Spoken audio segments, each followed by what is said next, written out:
This is News 6 Tonight. Yes, this is News 6 Tonight. We are glad to have you with us on this Tuesday.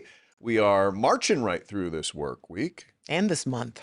Yes. This whole year. It's crazy. year Can is you believe going it's by. October? Yeah. We actually have a pretty decent-sized cold front headed for us for the weekend. Listen, I can't get too excited because we still have days in the 80s and whatever.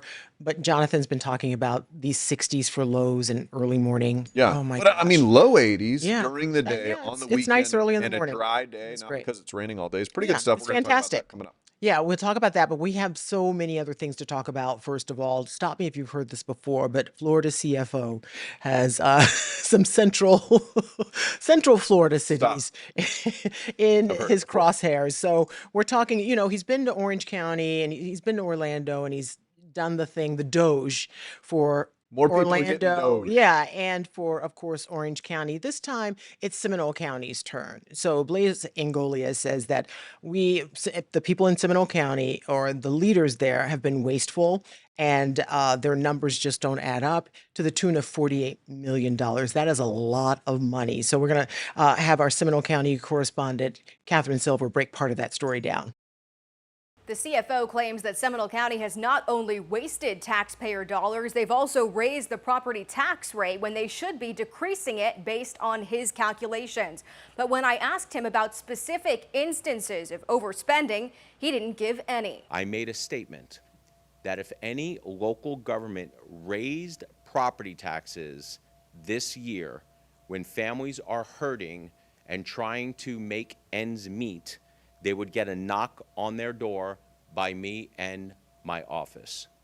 Well, knock, knock, Seminole County. Florida's chief financial officer, Blaise Ingoglia, came to Seminole County with his numbers Tuesday. He says the general fund budget has grown by $137 million since 2019. That is a 46.7% increase. The CFO says when you take into account inflation and population growth, it adds up to more than $48 million, what he calls wasteful spending. The surrounding counties that have low, that have historically been very conservative, are raising them because they've been pushed to the edge by some of the things that are happening in the marketplace. We asked the CFO for his insight. Can you cite specific examples where you believe Seminole County has misspent money? This is a FAFO review audit. It is not a Doge audit. We have not been on site pulling all of the information to cite specific examples. And that's where the problem comes in, because it's Catherine's job to ask for specifics. If they come in with a dollar amount, we want to know how they came to that number. And so she asked, and he didn't give her any specifics. And I think that's what people really want to hear. And hopefully that's coming, because it happened in Orlando, it happened in Orange County, it happened to Orlando. They eventually got the things that Here are that the programs audit- that we think you're being wasting money on. wasteful. Yeah. So hopefully that's coming soon. But I feel like they had to have known that would be one of the first things we would want to know. Okay, what are the programs? Yeah, what are if you the say things? $48 million, Please that's a add lot that of up. cash. Yeah. Yeah, it's interesting. So I was wondering about this because one of somebody that we know, a columnist at the Orlando Sentinel, Scott Maxwell. Oh boy, he wrote an article. He when they were gives his opinion. doging He wrote an Central Florida. editorial. Yeah, he said, "Hey, you're going to all of these blue counties. How come you're avoiding Seminole County when they're actually raising property taxes?" I saw this Fair whole question. thing happen on Twitter. Mhm. He did an article about it, an editorial, and then on Twitter, the CFO Blaise Ingoglia goes, Great "Oh, idea." that's a great idea, Scott." And then a few weeks later, here we are, we're covering Seminole County. So Seminole County might have Scott Maxwell to thank for us. Scott, and if Scott interesting Maxwell questions. is watching this, and I hope he is, we are sorry about the bus prints, the tire prints that are on your back from that bus that just rolled over you named Matt Well, Austin. it's just interesting to see things like that play out. Well, and it from just shows you a they're paying journalist. attention. They're Yeah, paying attention. Exactly. It was a fair question to ask. Yeah. If who are you targeting here? Why are you targeting mostly And blue to make it cities? seem fair, Yeah, exactly. And I mean, to their credit, most of the big cities are blue. So if Sure. you're targeting big cities, you're gonna yeah, that's end kinda up what's more gonna blue happen. than anything else. Yeah. Well, the suspended Osceola County Sheriff Marcos Lopez, this is a guy we've reported on A lot. ad nauseum recently, is asking for a change of venue in court. He's in Lake County right now. Yeah, okay, In a so jail he in wants Lake it like Cheers. He wants to go where everybody knows his name. Where would that be? This is the sheriff accused of racketeering. He's accused of helping to start an illegal gambling operation. So the illegal gambling was taking place in Lake County, outside of his jurisdiction. He wants it moved back to Osceola County. Usually, you wanted a way to get a fair trial. You want fewer people who know about You're the like, case. too many people know about this. I can't get a fair trial. That is not the situation here. Our community correspondent, Mike Valenti, has more on this story. We went into Marcos Lopez's Zoom hearing Tuesday, expecting to learn more about his criminal trial that's now scheduled for November. But we left the hearing asking if the trial could take place in Lake County after all.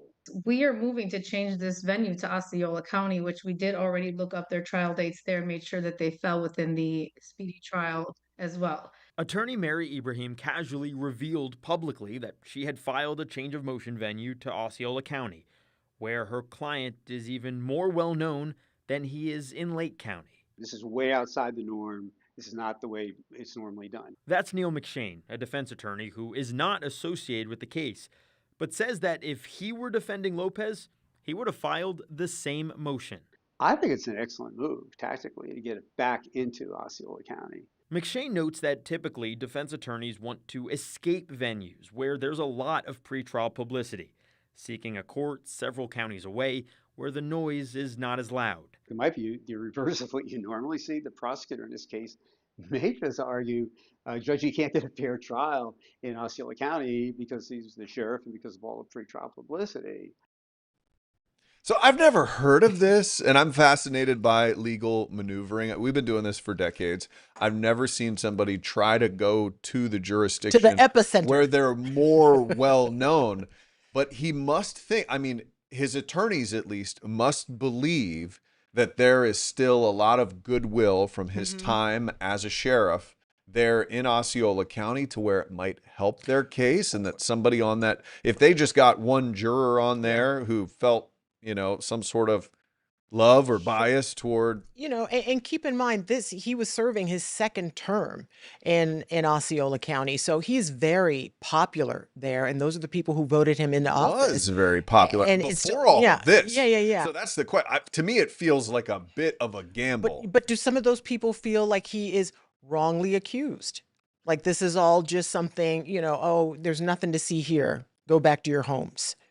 I mean, I would, if I were his attorneys, I'd want to do some internal polling on that and try to figure that out. I feel like something has been done and they have you just don't do that without some sort of knowledge or some sort of research. Yeah. I would think. They must know something. Yeah, that we I don't guess so. know. Interesting. I'll be fascinated to see if We're it's all going to actually, be watching this. if it's granted. Yeah. Who knows? And he wants a speedy trial, Yeah, just before like get it done. Thanksgiving. Yeah. Yeah. Because he probably wants to be home for Thanksgiving. That's how confident he might feel. A lot of confidence exuding. in Okay. that camp. Another story. It's kind of sad, but it's just something we want you to be aware of. We got an email from a woman saying that her pet is missing in her neighborhood.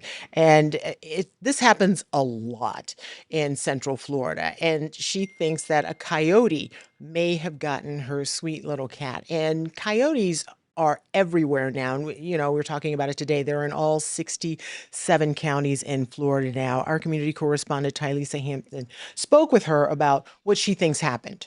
Officials say coyotes have been documented across the state.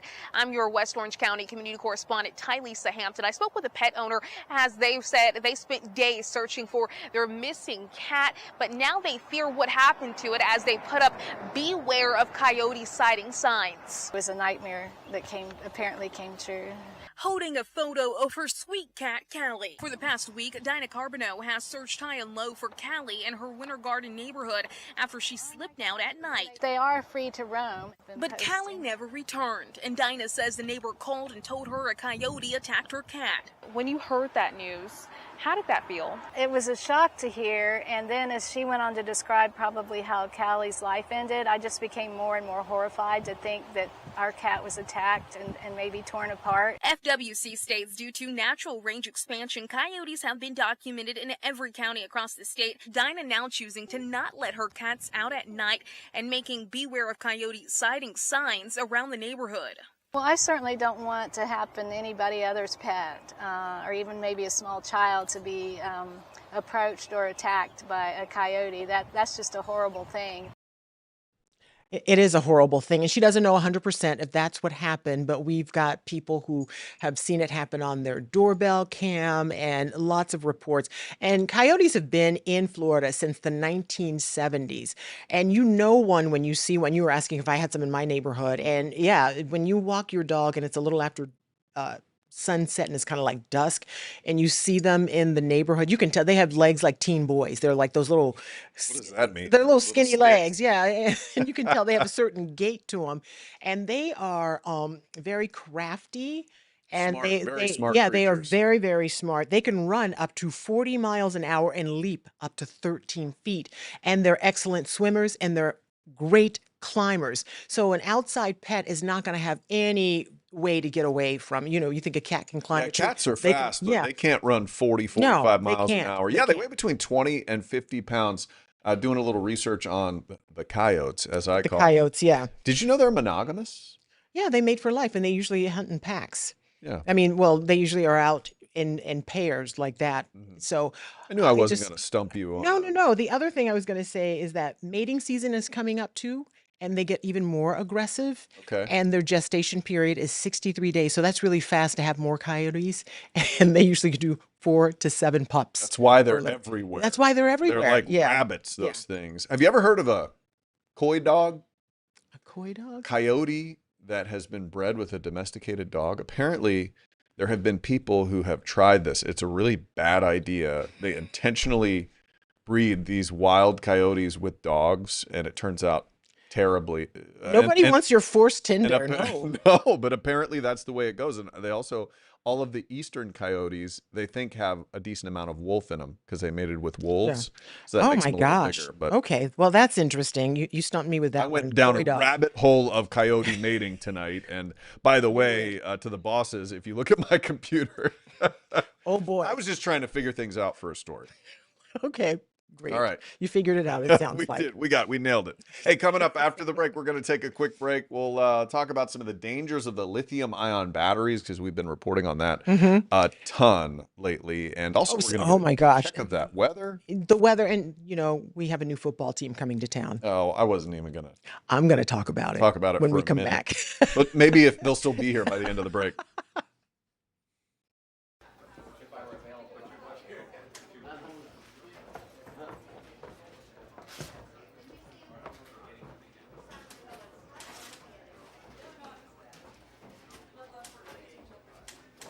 Yeah, and you got the latest from the sheriff just a little while ago, I think. So make sure we have that for News 6 tonight. Hey, thanks for stopping by. We know you're busy, but news doesn't stop, and neither do we. That's right. And this is News 6 Tonight, where we leverage this entire busy newsroom with our community correspondents, our producers, our content desk, and then we filter through that. We have a casual conversation about the news that impacts Central Florida. Yeah, we live here in the community, and we rely on you for our neighborhood network because you're our eyes and ears as well, and we can't do it without you. So you can watch us all over the place, YouTube, News 6 Plus app, and clickorlando.com. While you're here, feel free to engage. Let us know who you are and where you're from.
Be aware. Hey, these welcome can back. Show up in anything. The throughout News your 6 home. tonight. I'm hearing Lithium somebody ion talking in my ear. Oh, yeah. There we go. We're getting a jump start on our That story. we are. That's Hey, fine. Come on, let me intro this thing. We need some hostage setup. here. We need Yeah, a we got to setup. set this puppy up. So we've had a ton of stories about lithium-ion batteries. mhm. We've heard them catching fire on planes. We've heard them catching fire in homes. They have burned down homes. They've Yep. done a ton of damage. Well, apparently there's an issue with these things and getting tossed in the trash because, you know, you toss it into the trash, they compact there, stuff, yep. and they've seen a few issues. So a local county is issuing a warning about this. Our community correspondent, Jaina Manohalal, tells us why you shouldn't be trashing these batteries.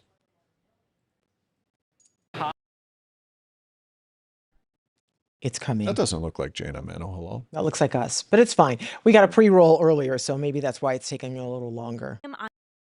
He's not looking hopeful. there. Well, okay, so the thing is, it's important to know this because the holidays are coming. So many toys and gifts will have these lithium-ion batteries. And the thing about when they catch fire, they burn hotter and longer than They're harder than to a put out. exactly. Firefighters have to have special old-fashioned water doesn't put them out. They have to have a special tool to help Yeah. put it out. It takes And some foam and all it's that really stuff. and recently, I don't know if you've noticed, but well, I think they've been doing this for a while now. All of our like little chargers that we carry when we travel, you cannot put those in checked bags. You have to have them on with you, and when you sit, you have to. It has to be visible so they don't Yeah, start smoking. they've changed All right, things. here's Jaina. If it's running very hot, that you unplug it. And if you see any swollen batteries, immediately stop using them.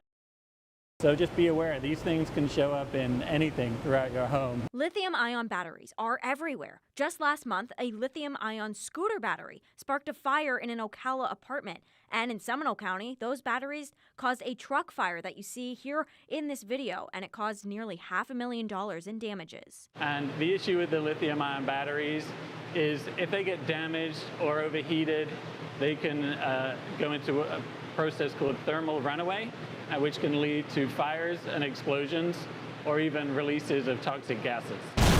Oliver Bond is a manager with the Seminole County's Solid Waste Management Center, and he gives advice about how to handle these batteries during Fire Prevention Week. Make sure you're using the charger that came with the device. If it's running very hot, that you unplug it. And if you see any swollen batteries, immediately stop using them. Do not charge them. And bring them to a safe drop-off, like here at our Central Transfer Station in Longwood. Trucks have compactors built into them. And when those compactors crush those batteries, that can activate that thermal runaway, and they can explode or set fire. Bond says if you're unsure about the battery, just bring it to your local waste management for help.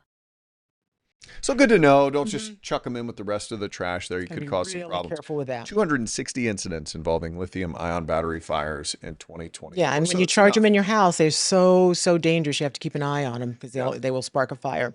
Okay, here's the thing that's been exciting a lot of people, and by a lot of people, I mean, Go ahead. not us. Try. There's a See what you can do. storm brewing. It's on the horizon. Have you guys look at this? Okay, You're we've got. brushing up against Oh, the sorry. We have a new United Football League team coming to Central Florida, the Orlando Storm. Yep. I mean, why are you acting? I'm like not that? acting like it. Okay, there's Jamie. See, Jamie say our sports person. Exactly. So look, I wish them the best. Mhm. I hope they do great. They will. But They will. this has got to be the fifth one since I've been here. Here's what I learned from our sports director, Jamie Say, during our 6 o'clock newscast. We've had the Guardians, the Renegades, the Rage, the Tuskers, the Apollos, and now the Storm. And that's just since she's been here. So, Right. so let's listen to Mike Rapoli with the Storm and why he brought this team to town. I actually came up with the name because every day in Florida between 4:30 and 6, there's storms every single day. I came to a soccer game. It started at 7:30. It didn't go on to 11:30. Every time there's a lightning bolt, we have to wait 45 minutes. I mean, I think that's a little exaggerated rule. Maybe, buddy, you can get that changed.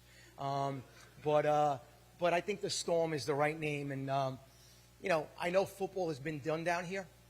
I know about the Renegades. I know about the Guardians, and they played in that big stadium called Camping World. I know about the Apollos that did pretty good. They played at UCF. But I think right now is the perfect storm for this team to be in Orlando.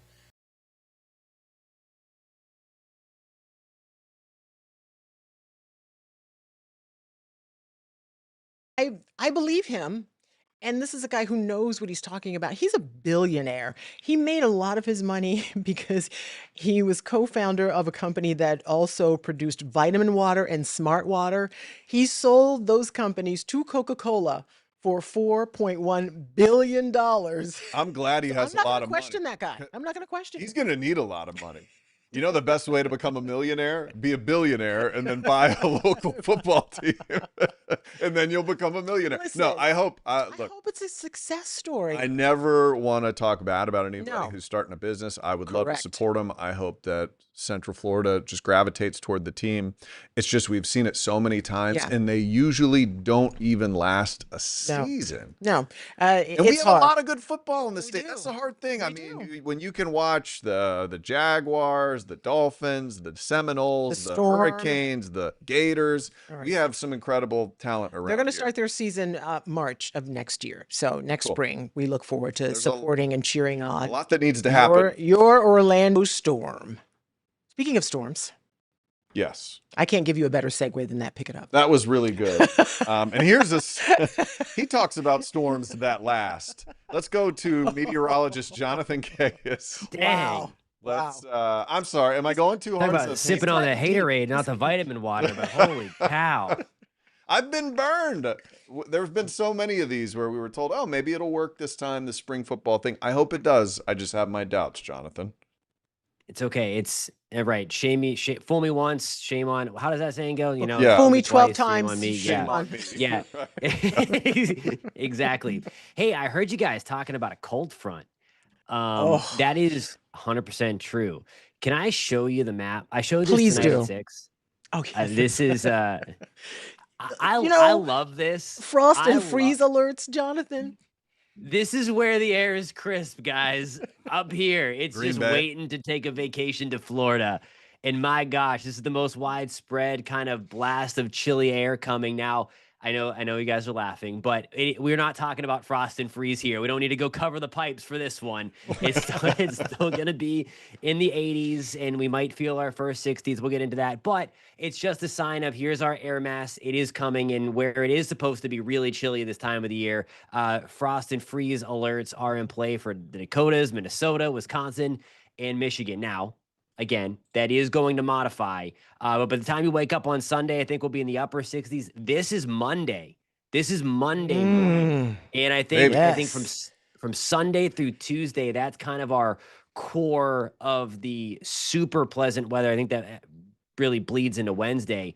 But I think we're going to string together several mornings for waking up to the 60s. And I would not be surprised if we have our first 50s of the year north of Orlando. Yeah.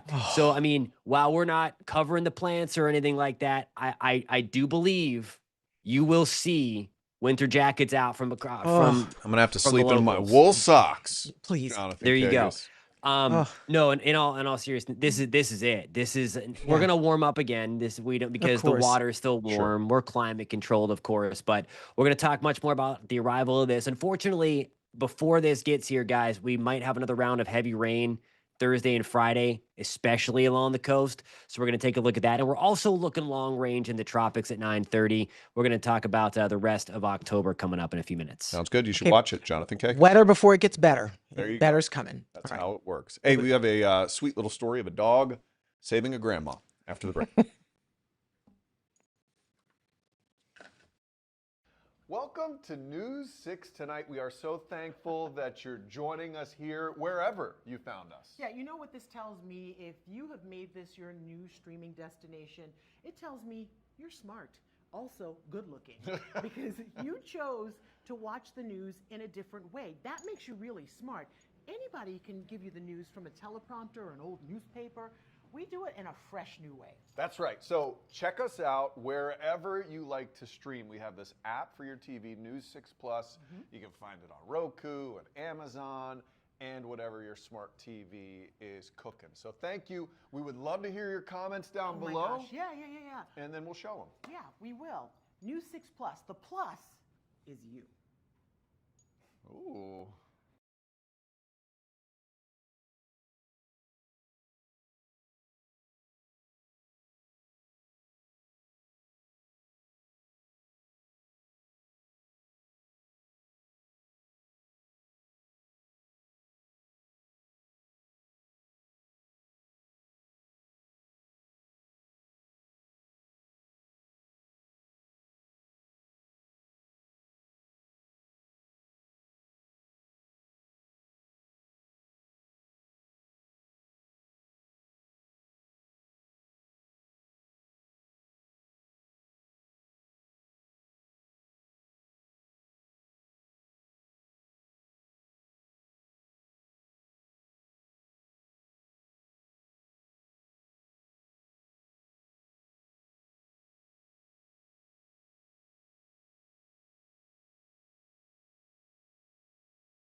Sweet little grandma takes her little grand dog out for a walk, and then she doesn't show back up. Family gets worried. They get a little freaked out. Call Where's the grandma? police. Where is she? Yeah. She fell down. Couldn't get up. When I see what you did there. When the police show up, here's the body cam footage of the dog bringing the police right to her.